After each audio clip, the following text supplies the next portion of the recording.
Hello and welcome back once again to After the Credits. So this is a movie that's been out for a little while, but it's a Christmas movie, and I wanted to put a Christmas movie review out on Christmas, so that's why you're seeing this now. So today's movie is Bad Santa 2. Bad Santa is probably one of my favorite Christmas movies. I tend to watch it just about every year. And then I heard they were making a sequel, and I was like, okay, that's either going to be really good or really bad.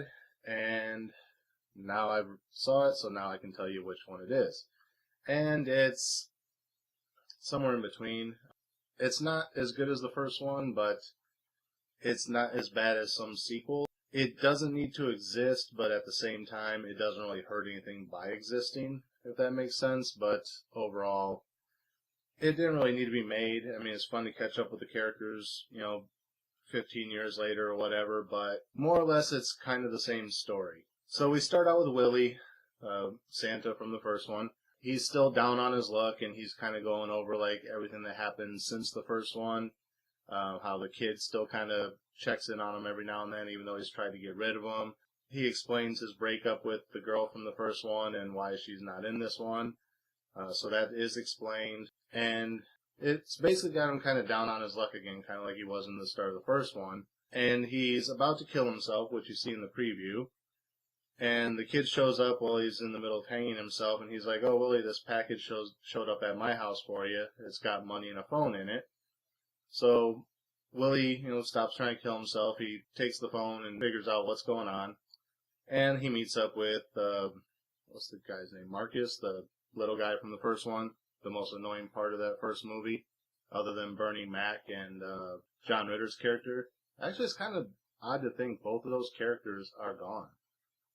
Bernie Mac passed and John Ritter passed. Otherwise, they'd probably be in this sequel as well, in some way. At least Bernie Mac's character, I think, would have made a reappearance. I don't know. But, yeah, both of them are gone. So we meet up with Marcus, and he's like, we have a job that we can go do, but it's in Chicago. And he says, well, who's the job for? He goes, I don't know. I was just told to get you because they're familiar with your skills and they want to hire us. So they get on the bus or the train or whatever, go to Chicago, and they're supposed to meet up with their contact at this Santa organization.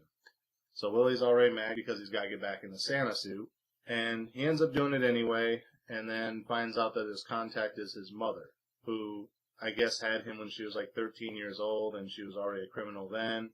And, she had a drinking problem as well, and things like that. She's just never been a nice person. Her and his father both brought him up kind of badly, which is why he is the way that he is. So at first he doesn't want to work with her because he hates her, and he finally agrees to go ahead and do it.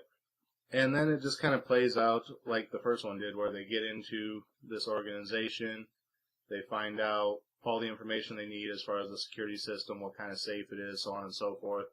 And they plan out their heist. Meanwhile, Thurman Merman, the little boy from the first one, who's now 21 years old, finds out that Willie's not going to be back in time for Christmas, and he doesn't feel that Willie should be alone on Christmas, and the kid doesn't really have anyone because his mother passed way before the first one.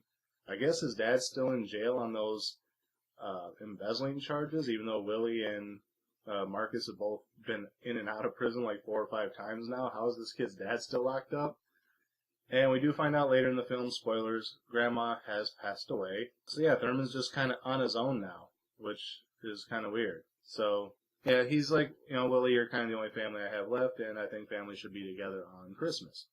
So he goes to Chicago to meet up with Willie, and then, of course, once the kid's in Willie's life, Willie starts to get kind of soft-hearted. He's like, I can't really do the things and be as neglectful as I would normally be because this kid's around.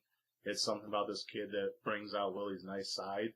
And yeah, basically the rest of the movie kind of plays out like that. It's Willie coming back to terms with, he finds people in his life that he likes that sort of understand him and are willing to put up with him. And, he kind of gets back to that happy place in his life that he was at the end of the first movie. So then he doesn't really want to go through with the heist, but he does anyway because it wouldn't be the movie if he didn't pull off the heist. And it has the ending you would kind of expect. So, yeah, no major spoilers there. There is a lot more detail to the movie, but I don't want to give too much of it away. But yeah, did it need to be made? No, not at all. Did it ruin the first one having it made? No. But it didn't really add anything to it either, other than a little bit more of Willie's backstory And we get to catch up with Thurman Merman, now 21 years old, and still acting like the goofy little kid he was in the first one. They do comment that Thurman may actually be mildly retarded, because he says something about they tested him and he's in the upper percentage or something like that. So it's kind of like a Forrest Gump situation where he's just above the line of what would be considered retardation. Except Forrest, for being just above the threshold, or just below the threshold or whatever of retardation, actually managed to understand life a lot more than Thurman Merman seems to. So yeah, I don't know.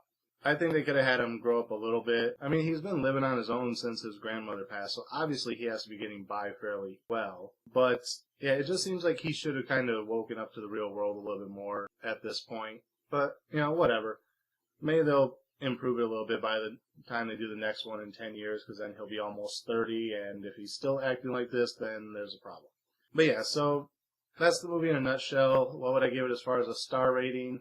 I'm going to have to compare it to what I would have rated the first one. And the first one, I would have gave probably like a 4. I probably would have actually gave it a 4.5 if it wasn't for some of the crappier characters and kind of taking away from the fun part of the story in favor of the heist movie. But at the same time, the heist movie kind of was the shell around why all this was happening to Willie. So the first one lost a little bit for that, but it's still a fun movie. Compared to this one, however, I would have to knock this one down a little bit from the first one, because like I said, it's not a bad movie, it's there, you know, it didn't need to be made, it's just kind of whatever.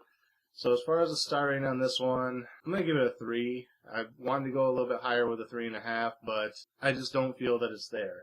The first one, the first time I watched it, I laughed hysterically nonstop almost through that whole thing, except for the low parts. This one, I only vaguely chuckled at a couple parts and only got one really good ha towards the end. So I really can't even give it like a 3.5. I mean, it's a 3, or just barely a smidge over a 3, I guess, like a 3.1 if I could break it down. But yeah, other than that, it's just a middle of the road film. Not bad, not good, but it works for what it is. So there you have it. That's my review of Bad Santa. Sorry it's late, but like I said, it's a Christmas movie. Why did they put it out a month before Christmas? I don't know. So, saving it for Christmas. Hope you guys enjoy it. As always, thank you guys for watching. Remember to like, comment, subscribe, share the video. Links are down there in the description. Hit the bell up there. Make sure you're getting alerts when I post new things. And until next time, Merry Christmas, Happy Holidays, and we'll see you after the credits.